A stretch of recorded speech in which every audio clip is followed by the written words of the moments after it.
বিশ্বজুড়ে যখন পরিচ্ছন্ন ও দীর্ঘমেয়াদী জ্বালানির খোঁজ চলছে, তখন নতুন লক্ষ্য সামনে আনলো ইরান। দেশটির পরমাণু কর্মসূচির শীর্ষ কর্মকর্তারা বলছেন, ভবিষ্যতের শক্তি চাহিদা পূরণে সবচেয়ে বেশি গুরুত্ব দেওয়া হচ্ছে পারমাণবিক ফিউশন প্রযুক্তিকে। কি বলছে তেহরান, বিস্তারিত জানাচ্ছেন সাদিয়া সিদ্দিকা। ভবিষ্যতের জ্বালানি নিয়ে নতুন বার্তা দিয়েছে ইরান। দেশটির পরমাণু শক্তি সংস্থার প্রধান মোহাম্মদ ইসলামি জানিয়েছেন, পারমাণবিক ফিউশনই এখন তাদের অন্যতম অগ্রাধিকার। তেহরানের সরকারি সপ্তাহ উপলক্ষে আয়োজিত এক অনুষ্ঠানে এই কথা বলেন তিনি। খবর দিয়েছে ইরানের রাষ্ট্রীয় সংবাদ সংস্থা ইরনা।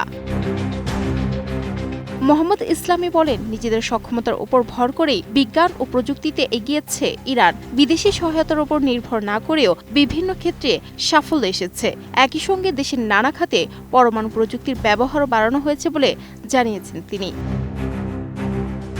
ইরানের এই কর্মকর্তা দাবি করেন, দীর্ঘদিনের নিষেধাজ্ঞা ও বাইরের চাপ তাদের অগ্রযাত্রা থামাতে পারেনি, বরং গবেষণা ও উন্নয়ন কার্যক্রম অব্যাহত রয়েছে। ভবিষ্যতের বড় লক্ষ্য হিসেবে এখন সামনে আনা হয়েছে পারমাণবিক ফিউশন কর্মসূচি।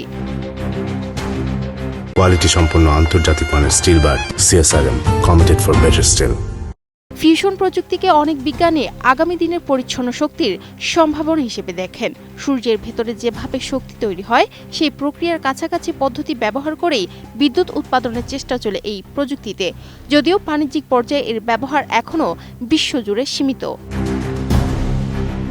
ইসলামি জানান, দেশীয় বিশ্ববিদ্যালয়, গবেষক এবং জ্ঞানভিত্তিক প্রতিষ্ঠানগুলোকে সঙ্গে নিয়েই এগোতে চায় ইরান। তাদের উদ্ভাবন নেটওয়ার্কের মাধ্যমে ফিউশন গবেষণা শুধু পরীক্ষামূলক পর্যায়ে নেই, ধীরে ধীরে সক্ষমতা গড়ে তোলা এবং প্রয়োজনীয় ব্যবস্থা তৈরির কাজও চলছে।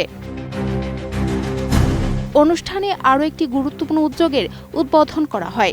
ইরানের পরমাণু শক্তি সংস্থা একটি নন ডিস্ট্রাকটিভ টেস্টিং প্রশিক্ষণ কেন্দ্র চালু করেছে। কর্মকর্তাদের ভাষ্য, এর মাধ্যমে শিল্প খাতে মান নিয়ন্ত্রণ আরও উন্নত হবে, তৈরি হবে দক্ষ জনবলও।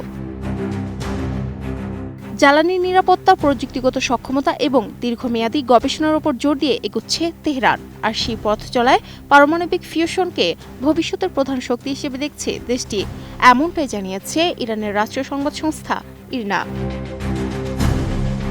Sadia Siddika, ATN news.